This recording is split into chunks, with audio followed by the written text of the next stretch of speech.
नमस्कार दोस्तों, मैं प्रिंस सैनी आपका स्वागत करता हूं हमारे चैनल लर्न एंड ग्रो में। आज हम बात करेंगे force on A current carrying conductor placed in a magnetic field.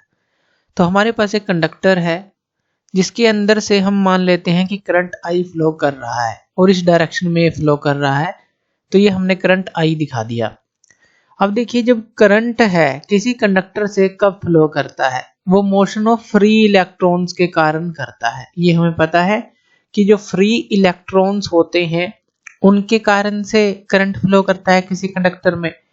अब जो ये फ्री इलेक्ट्रॉन होते हैं, अब यहाँ पर हम इसको प्लस प्लेट मान लेते हैं या प्लस की साइड मान लेते हैं, और ये नेगेटिव जो है टर्मिनल वो मान लेते हैं कि ये हमारा जुड़ा हुआ है बैटरी से, सोर्स ऑफ ईएमएफ से, इस तरह से मान लेते हैं। तो इसी तरह से करंट की डायरेक्शन हमने प्लस से माइनस की तरफ दिखाई। अब जो इलेक्ट्रॉन होंगे वो तो इसके बिल्कुल अपोजिट चलते हैं। अगर हम इस करंट की बात करें तो करंट की डायरेक्शन को हम अपोजिट लेते हैं जब इलेक्ट्रॉन फ्लो करते हैं। तो जब इलेक्ट्रॉन फ्लो करेंगे हमें पता है कि वो सीधे भी फ्लो नहीं करते, वो कुछ ड्रिफ्ट वेलोसिटी के साथ फ्लो करते हैं और पॉजिटिव टर्मिनल की तरफ जाते हैं। क्योंकि जब ये फ्लो करते हैं तो कोलिजन होता है कंडक्टर के खुद के जो आयन होते हैं उनके साथ। तो यहाँ पर ड्रिफ्ट वेलोसिटी भी हमारे पास आती है। तो करंट और ड्रिफ्ट वेलोसिटी अगर हम देखें तो दोनों ही अपोजिट डायरेक्शन में होती हैं। यानी कि I इक्वल टू, अगर आप माइनस वी डी लिखें तभी ये सही होगा, क्योंकि ड्रिफ्ट वेलोसिटी जो है करंट के बिल्कुल अपोजिट है। तो माइनस वी डी हम लिख सकते हैं। अभी ये कुछ बेसिक समझ रहे हैं।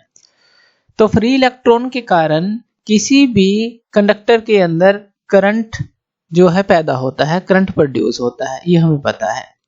तो इसी के लिए हमें एक्सप्रेशन निकालना है। अब ये तो हमें पता चल गया कि कंडक्टर के अंदर करंट किस तरह से आता है। अब उसी को मैग्नेटिक फील्ड के अंदर रख देना है।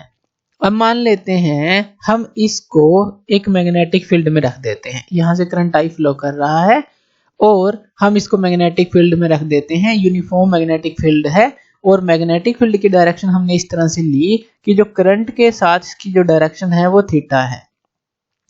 तो ये हमने ये एंगल जो है थीटा ले ली इसकी और इसके बीच में, यानी कि जो करंट फ्लो कर रहा है अलोंग द एक्सिस और ये जो मैग्नेटिक फील्ड है, इन दोनों के बीच का एंगल थीटा हमने ले लिया।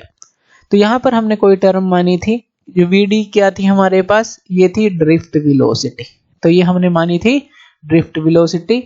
और यहाँ पर हमने देखा था कि जो करंट है इलेक्ट्रॉन के कारण फ्लो होता है, तो चार्ज ऑन जो इलेक्ट्रॉन होता है वो क्या होता है, माइनस ई। ये क्या होता है, जो चार्ज है इलेक्ट्रॉन के ऊपर, यही होता है।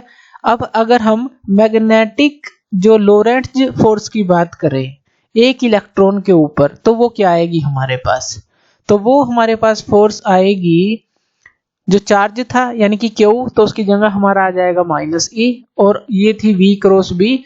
वी क्या है यहाँ, ड्रिफ्ट वेलोसिटी, और क्रॉस ये क्या है, मैग्नेटिक फील्ड। यही था जो मैग्नेटिक फील्ड के कारण जो लोरेंट्ज फोर्स का फॉर्मूला था हमारे पास, यही था ना। अगर आप इसको ऐसे लिख सकते हैं, क्यू वी क्रॉस बी, ये हमारे पास फॉर्मूला था, आपके याद हो। तो क्यू की जगह यहाँ माइनस ई आ गया, क्योंकि यहाँ इलेक्ट्रॉन की बात कर रहे हैं जिसके ऊपर चार्ज माइनस ई है। वी की जगह वी डी ड्रिफ्ट वेलोसिटी आ गई, और ये मैग्नेटिक फील्ड है। तो ये फोर्स लगी हमारी एक इलेक्ट्रॉन के ऊपर। अब अगर हम यहाँ पर जो इलेक्ट्रॉन्स हैं, फ्री इलेक्ट्रॉन्स हैं, उनकी नंबर डेंसिटी को n मान लें। n क्या है यहाँ पर, ये है नंबर डेंसिटी। अब नंबर डेंसिटी क्या होती है, नंबर डेंसिटी का मतलब है कि जो नंबर ऑफ फ्री इलेक्ट्रॉन है पर यूनिट वॉल्यूम में।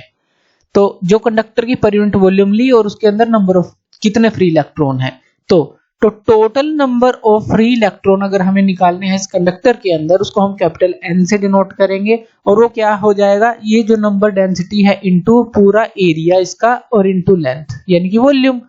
तो ये हो जाएगा हमारे पास NaL, अगर total number of free electron की बात करें एक कंडक्टर के अंदर। ये N है नंबर डेंसिटी। जब हम इसको AL यानी कि वॉल्यूम से मल्टीप्लाई करेंगे एरिया इनटू लेंथ से, तो हमारे पास total number of free electron आ जाएंगे।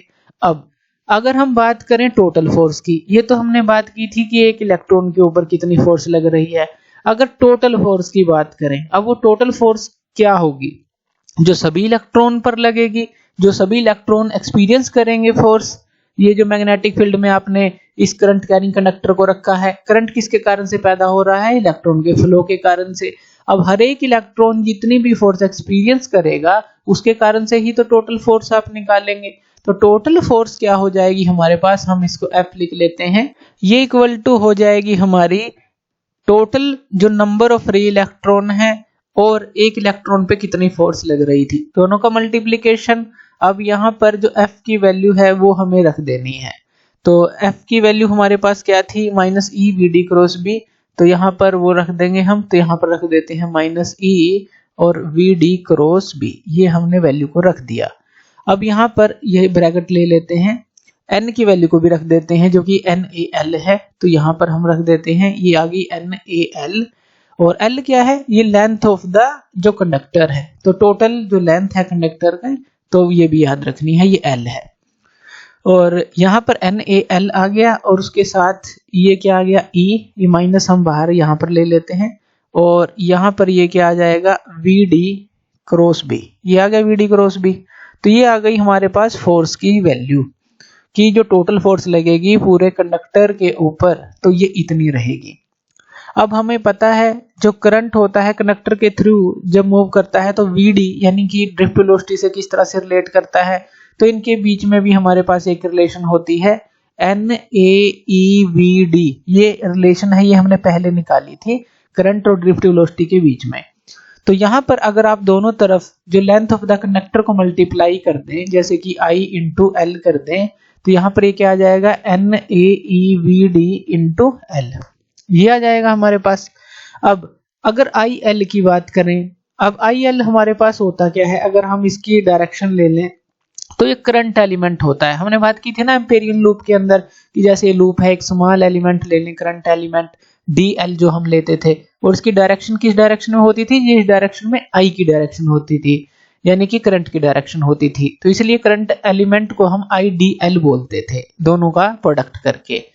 तो वही चीज हम यहाँ पर ले सकते हैं। ये करंट एलिमेंट वेक्टर अगर हम शो करना चाहें इस तरह से शो करेंगे, और उसकी डायरेक्शन क्या होगी? In the direction of current, यानी कि I की डायरेक्शन में ही होगी। जैसे I इस तरफ मूव कर रहा है तो इसी डायरेक्शन में इसकी जो डायरेक्शन होगी इस वेक्टर की, करंट एलिमेंट वेक्टर की। अब अगर हम IL की बात करें और Vd की बात करें, जो ड्रिफ्ट वेलोसिटी की हमने बात की थी, तो ये तो दोनों अपोजिट हैं। तो अपोजिट है इसका मतलब ये एक दूसरे के अपोजिट मूव करेंगी। जैसे I इस तरफ है और Vd जो है हमारा इलेक्ट्रॉन जो है ड्रिफ्ट वेलोसिटी के साथ इस तरफ मूव करेगा। तो इस तरह से इस इक्वेशन को हम रिफॉर्म भी कर सकते हैं, यानी कि माइनस Vd हो जाएगा। तो NaEVd इंटू L, यहाँ हमने माइनस साइन ले लिया, क्यों? क्योंकि ये दोनों अपोजिट डायरेक्शन में है। तो यहाँ पर हम डाल देते हैं ये जो वेक्टर है और Vd के ऊपर भी, तो ये हमारे पास आ गया।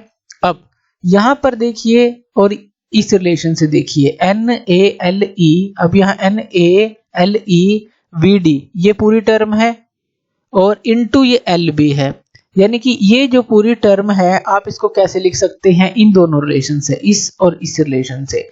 तो यहाँ से जो फोर्स की वैल्यू है वो आप क्या लिख सकते हैं? इस पूरी टर्म की जगह यहाँ IL लिख दें, IL लिख दें, और ये इसके ऊपर वेक्टर है और क्रॉस क्या रह जाएगा? B, यही रह जाएगा। ये जो पूरी टर्म की जगह आपने यहाँ पर इसकी जगह IL को रख दिया, ये माइनस ही था तो IL यहाँ पर आ गया, क्रॉस यहाँ पर B रह गया, तो ये हमारे पास आ गया। और आप इसको कैसे लिख सकते हैं? जो F है अगर मैग्नीट्यूड की फॉर्म में लिखना चाहें, ये क्या आ जाएगा? ILB sin theta, ILB sin theta. तो ये हमारे पास जो है फोर्स का फॉर्मूला बनता है ILB sin थीटा। अब यहाँ पर जो थीटा है वो कौन सा एंगल है? ये जो है हमारा मैग्नेटिक फील्ड के बीच में, और ये जो IL की डायरेक्शन है, यानी कि IL की डायरेक्शन है इन दोनों के बीच में। करंट एलिमेंट वेक्टर की बात करें और मैग्नेटिक फील्ड की बात करें तो थीटा बनता है। तो इस तरह से ये रिलेशन हमारी आती है करंट कैरिंग कंडक्टर के लिए। अब यहाँ पर दो केस हम ले सकते हैं। एक तो अगर थीटा को आप 0 लेते हैं, 0 डिग्री लेते हैं, यानी कि इसकी डायरेक्शन और मैग्नेटिक फील्ड की डायरेक्शन एक जैसी है। लीनियर कंडक्टर जो है जिसके अंदर करंट फ्लो कर रहा है वो हमारा बिल्कुल पैरेलल है जो मैग्नेटिक फील्ड के, जिस डायरेक्शन में मैग्नेटिक यानी कि मैग्नेटिक फील्ड भी इस तरफ होगी और जो करंट फ्लो करेगा वो भी इस डायरेक्शन में करेगा, या करंट एलिमेंट वेक्टर की बात करें तो वो इसी डायरेक्शन में होगा। तो यहाँ पर ये जो फॉर्म है हमारी किस तरह से चेंज हो जाएगी, फोर्स हमारे पास क्या आ जाएगी, ILB sin 0 डिग्री। sin 0 क्या होता है, 0, तो पूरी टर्म क्या हो गई, 0। तो यहाँ पर ये फोर्स जो है 0 रहेगी, यानी कि उस समय ये कंडक्टर कोई भी फोर्स एक्सपीरियंस नहीं करेगा। एक केस तो हमारा ये बन जाता है जहां पर थीटा आप 0 लेंगे, एक केस बन जाता है थीटा को 90 डिग्री ले लें। अब थीटा 90 क्या होगा, sin 91, तो फोर्स हमारे पास क्या आ जाएगी, ILB, ये इसके बराबर आएगी।